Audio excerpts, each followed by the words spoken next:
a different time. And if you weren't there, you don't know what it was like.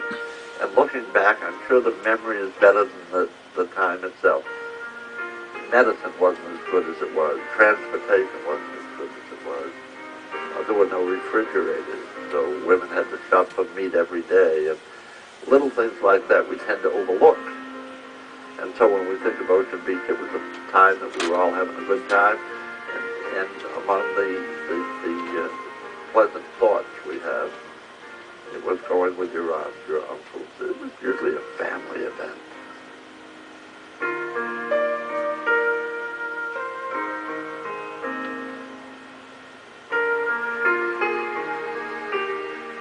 The beach did not in any way resemble what you see today, either the physical structures at the beach or the beach itself.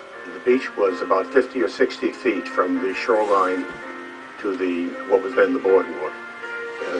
A good way to visualize it is if you're familiar with the adjacent beaches at Neptune Park, it was a continuation of that. A very short beach, although it was its present length. Then there would be a boardwalk that was about 6 feet wide with some steps from the sand, steps running to the sand along the entire length of the boardwalk. And on the other side of the boardwalk was a row of houses. I don't recall how many, it could have been 20 or 30 buildings lined up along the boardwalk with rooms that were rented out for the day, week, or season. People came from all over and stayed at those houses. And on the other side of those houses were streets and houses similar to Neptune Park, but just summer cottages, very poorly built, which is why the hurricane of 1938 wiped them all out.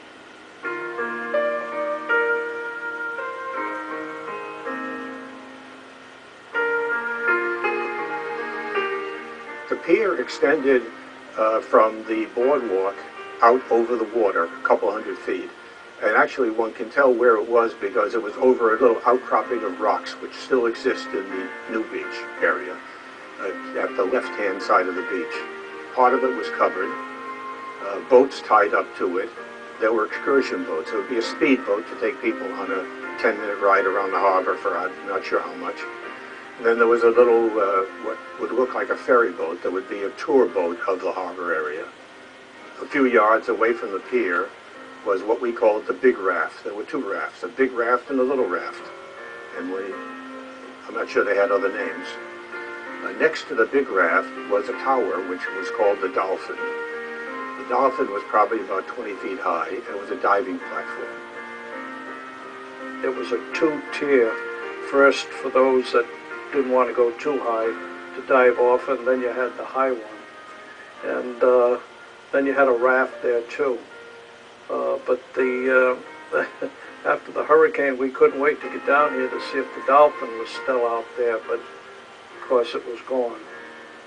When I was going to Buckley School, high school, in 1938, and I was coming home, and the trees were falling, and nobody knew what a hurricane was at that time, in those days.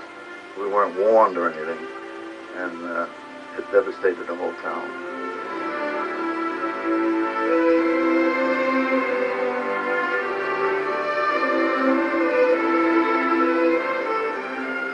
Well, I remember it's 2 o'clock in the afternoon and the windows are blowing out in school. And the teacher says, we're going to go home now. And so all of these little kids are turned loose, and the winds in the 38 hurricanes hit 185 miles an hour. 185. Now, it didn't blow constantly at that, but gusts to 185. Fires on Bank Street. The beach was wiped right out. The waves and everything. When we came down here, it was gone. Everything was gone.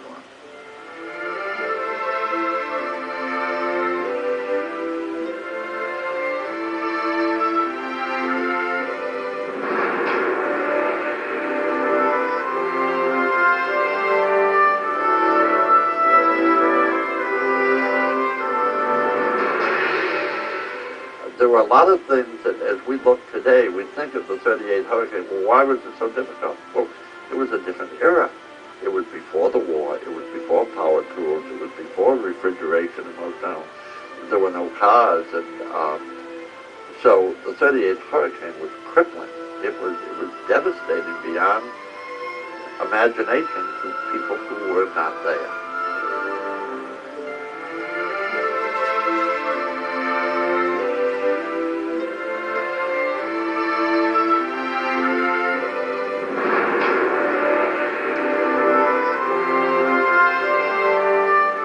The City of New London made a decision to buy up all the property and recreate a totally different kind of beach, modeled after Jones Beach, New York, which had just been built, and everyone was quite impressed with it. So actually, not all the residents agreed with that. There was a fight with eminent domain, and a referendum was held in the city, a vote, overwhelmingly in favor of buying up the beach property and turning it into this brand new beach.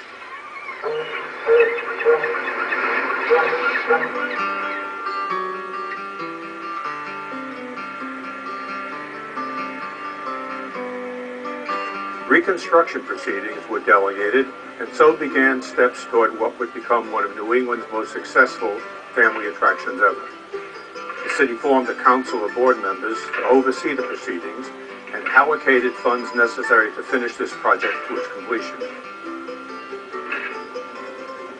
The damaged homes and land were appraised, and acquisition proceedings moved forward. Homeowners were given compensation ranging from $100 to $57,000 for their damaged property. The final cost of Ocean Beach property purchased by the city totaled over $1.2 million. Reconstruction plans included involving local New London architects, engineers, and landscapers to do most of the work. As I said, layout of the park was inspired by that of Jones Beach in Long Island. The projected cost would be somewhere in the neighborhood of $2.5 million. The work included design and consultation, demolition, dredging, a beach boardwalk, bathhouses, a swimming pool, a floodlight tower, and an auditorium and pavilion. These jobs were ultimately given to the lowest bidders. The work moved forward, and reconstruction proceedings moved rapidly. I might say that the entire project took less than a year, a phenomenal feat when one looks at it from today's perspective.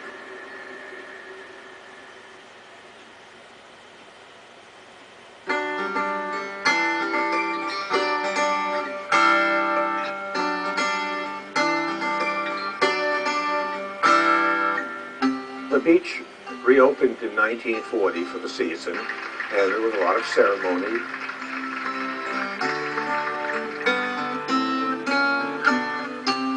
Many, many people were here. I think almost the whole town was here at that time. And the mayor was there, the governor was there, the legislators were all here.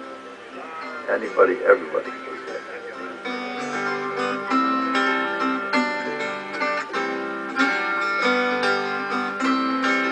At the time, many of us were unhappy about that because we liked the old beach. We had memories of growing up there and working there. But it didn't take long, as I recall, some other years shortly after that, where I became a regular visitor to the beach. In fact, everyone I knew went to the beach whenever they had spare time. And in the summer, when you had free time, you went to Ocean Beach. That was the activity. And it would be wall-to-wall people from shoreline to boardwalk. I think the word is fantastic. The boardwalk and the buildings and the swimming pool was very impressive. It was an Olympic-sized swimming pool. And of course we just loved it as kids to come down here. I was down here quite a bit in the summertime.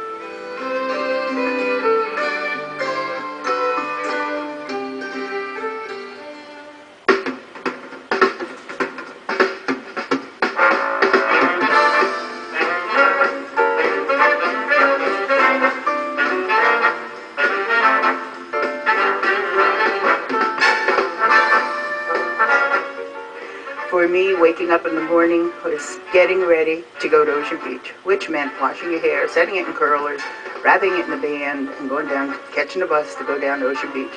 to lay in the sun all day, listen to your radio, to go home, have your dinner, comb out your hair, get yourself pretty, and go down to where the boys were at nighttime. That was the fun. It was lively. And there were your schoolmates were here. There were the sailors in town at that time when I was a teenager. And so there was always something new to look at. And it was a lot of fun.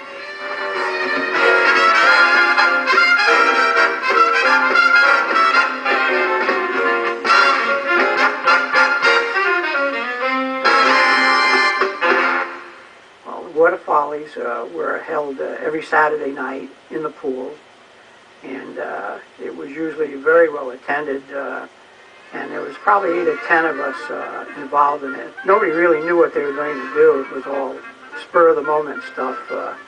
We put union suits on, long underwear, and they were all dyed very vivid colors, and of course that was done for 2 reasons: to make us look more foolish than we were, and also when you're doing a foolish dive off a 3-meter board, which is 10 feet above the surface of the pool, and when you land flat on your stomach or back, this wet union suit would take the sting out of it.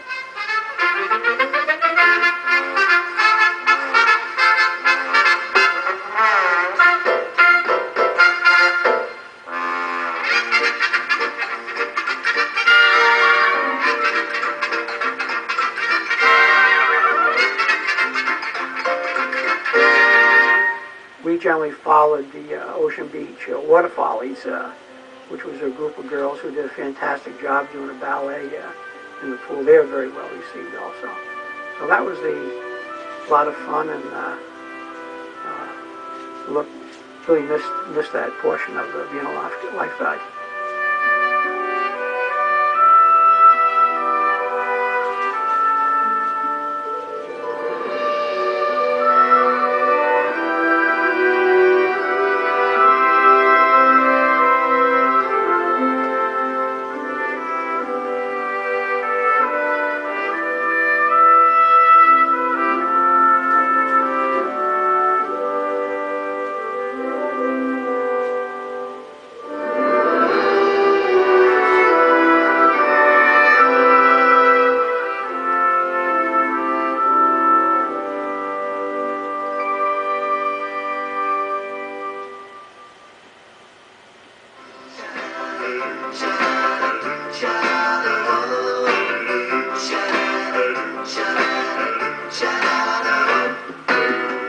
The meeting place, the center of the world.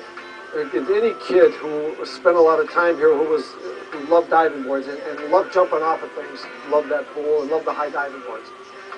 It was just the center of all the activity was always in the high end of the pool, the bleachers, where you paid your 25 cents, you were in for the day. It was like you were locked up for the day.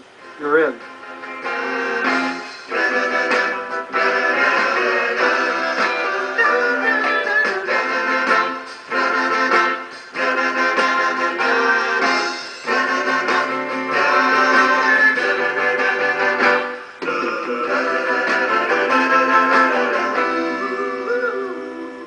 At first it was Miss New London. The person that won was Miss New London. And then we decided it was going so good that we had Miss Ocean Beach Park and Miss New London. And we got girls from all around the state, and they were judged in bathing suits and evening gowns.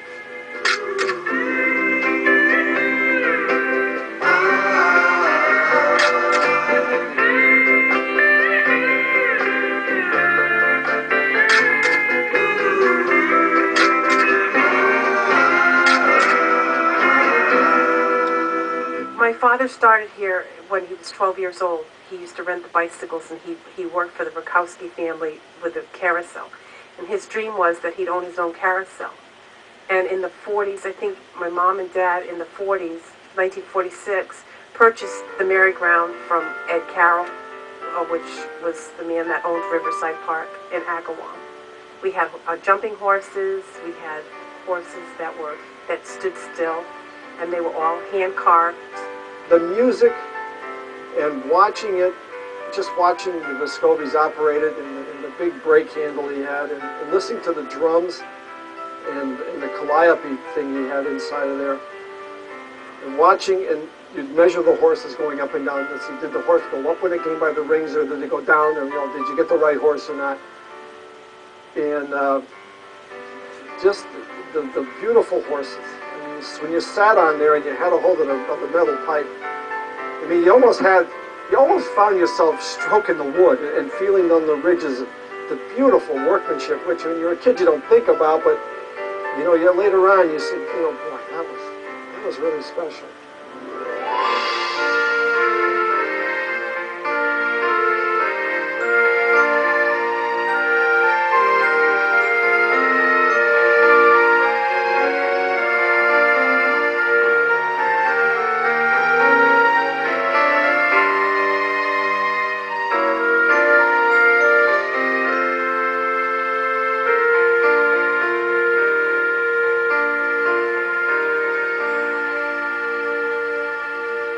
During the week, he had a gasoline engine. He ran this old one, the blue one. I remember it was blue, and it was shaped like a flyer, but it wasn't anything like the weekend one. On Friday nights, he hooked up the coal-fired Union Pacific one that was built to scale. That was the sound of that thing running down the track, and the horn going off, and the chugga-chugga. I mean, the whole thing. It was. And you sat back, the smoke came right back into your face, so you were smelling the smoke from the engine. And I remember Mr. Vescovi always taught his son Art to drive it, and his son Art used to drive it too. But I can't ever remember a more exciting thing than the first time on there, and feeling the wetness of the smoke, because it put up a lot of steam, but it was wet steam. So you sit back there and you could feel it. And it was just, it gave you an aura of authenticity.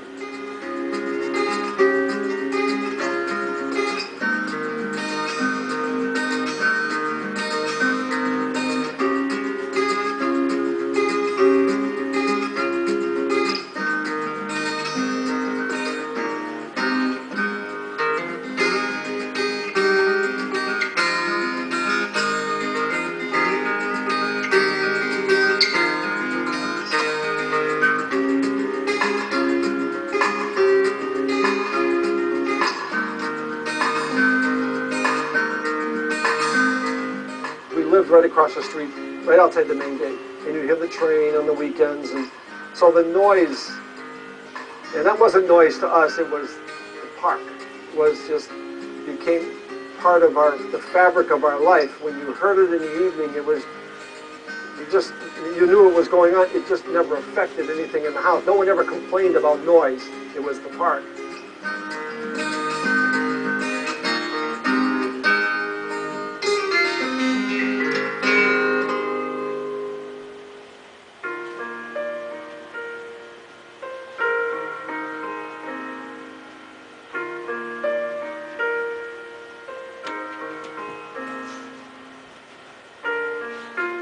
I do remember that service picnic, and I do remember just how wonderful it was, and how, we were just coming out of the Depression in those days, and so when things were free, that was unbelievable.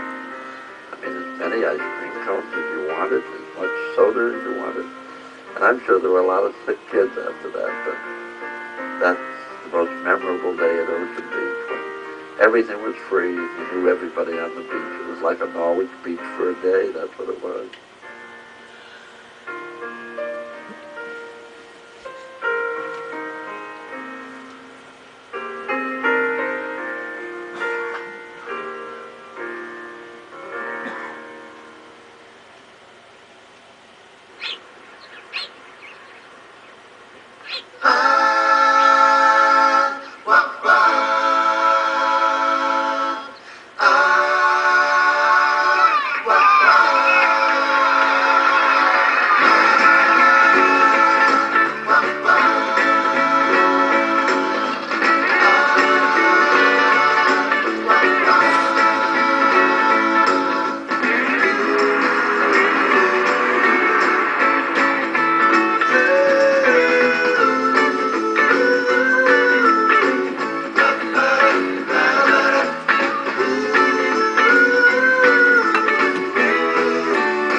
Kaiser picnics were started down the beach, I believe, around 1952, and continued to the, I believe, the middle 70s.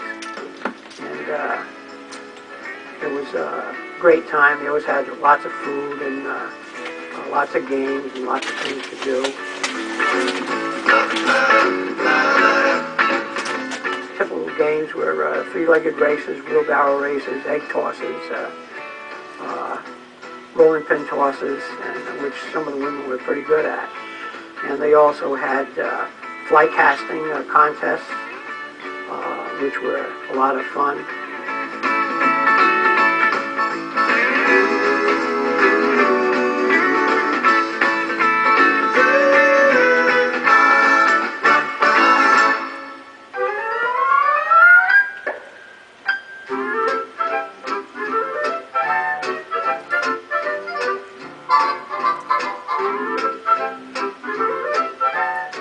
The food was good, it was clean, it was available, it was reasonable. The stands were very, very busy all the time. I mean, there were long lines, really long lines to buy lunch at any of the stands. And of course, the restaurant did a good evening business, and you always found the terrace full of people, and people usually all dressed up or sitting on the terrace. You didn't find a whole lot of bathers that came up on the upper terrace. It was mostly people all dressed up.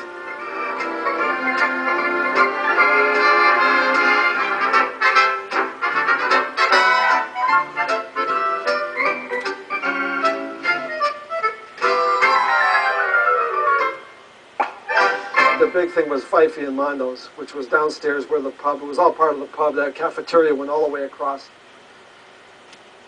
Every kid who ever ate a pizza at this beach will have a burned lip from the cheese that came off those little 6-inch pies. They were smoking. And when they came out of there, every time you went to bite it, that cheese get caught on your upper lip, and pain. It was unbelievable. But it was, you endured this pain time and time again. That is, I'll never forget that. And the rows and rows of hot dogs that Jocko Broccoli was one of his regular employees down there. And that's another old name and face from the 50s. And the row and Fifey's big red face and the booming voice he had. All right, who's got the two dogs with this and that or whatever. That and the pizzas. And the other thing was the French fries. It came in those little wax bags, so thick with grease that you could probably do a couple of 18-wheelers with what you could get out of there. I mean, grease them down there. But boy, they tasted good. I mean, extra salt and ketchup in there. I mean, you were had a great time with it.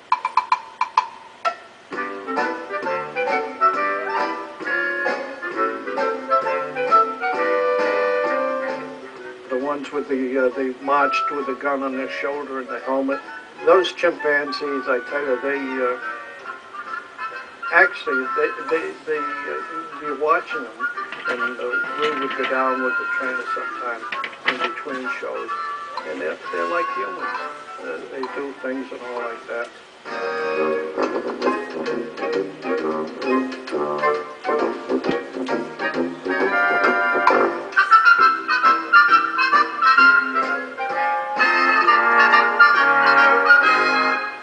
Officer Donald Sloan, the cop this was his beat, and Don Sloan ran this place with an iron fist, and then watching him walk along the boardwalk with that chin up in the air and all 6'4" of them is something that would strike fear. I mean, nobody messed with him when he was here.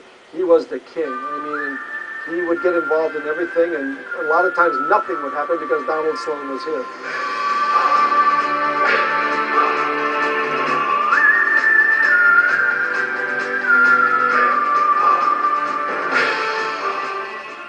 I have a special heart for some beach because I can remember some fights and whatnot, and I had no policemen here. And all of a sudden, Mondo Baldelli, Fifey, Frank Louie, and they had a stand here. And the Casio brothers, and whoever was around, the ones that worked there. Next thing I know, I got a half a dozen of these concessionaires or employees or lifeguards right with me when I was out of it, so I never had to worry.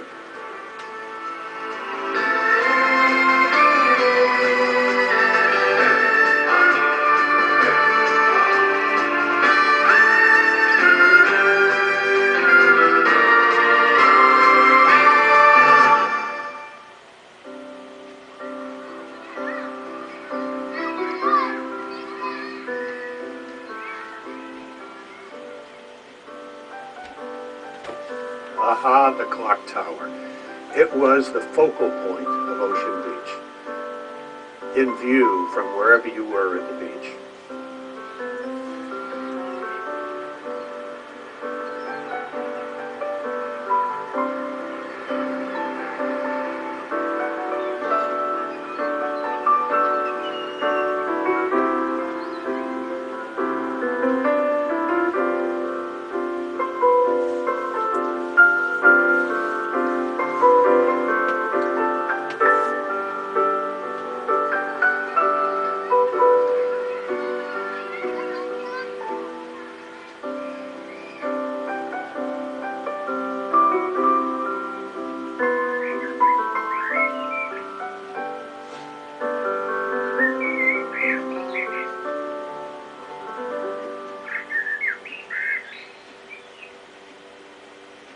My dad used to be a fireman, and he'd have the duty a lot of times when they'd have some of the big bands here. And when he was on duty, he would always let me come down and listen to some of the big bands. So I got to see Louis Prima and Guy Lombardo, Kay Kaiser, Lionel Hampton. At that time, there used to be a lot of the sailors that used to come over, and I used to just enjoy watching them. They'd all dance. It was just a lot of fun.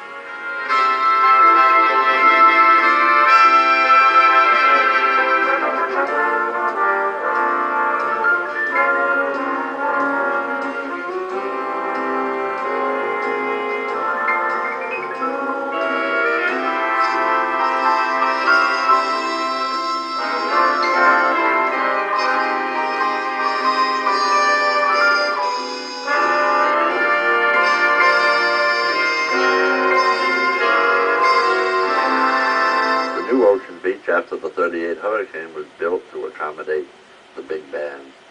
And that was the thing, you know, television did not exist, and so the big bands came.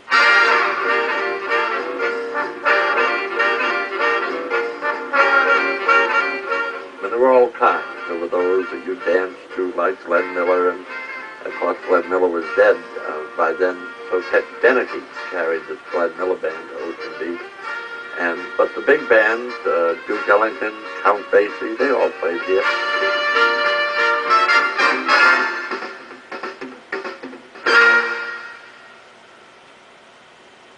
To watch them set this thing up on the beach, especially as a little kid, was wow. I mean, it was like, look at the size of all of these things they were putting in the ground. And when the show would start at 9:30, you'd hear Tony say, lights, and the lights would go out. And the show would start, and between what went up, the canisters that went up, and the ones that were lit on the ground, I mean, they were always pretty much the same year after year. So everybody would say, "Oh wait, where's that one? Oh yeah, oh good, here it comes." You know, you'd see it lit up, and you'd know which one it was going to be. The ends were always spectacular. The ending, especially, is the colors, and the crowd it would pack the parking lot. I remember it was 9:30, but by 8 o'clock it was jammed and was already down Ocean Avenue to the end. You couldn't even get in the park, which was unfortunate. But the very last thing, when the fireworks went off in the big finale, they light the American flag off on the beach, and then the finale. And I guess the thing you'd always remember is the smell of the fireworks and the size of the crowds. I mean, it would make any concessionaire just thrilled.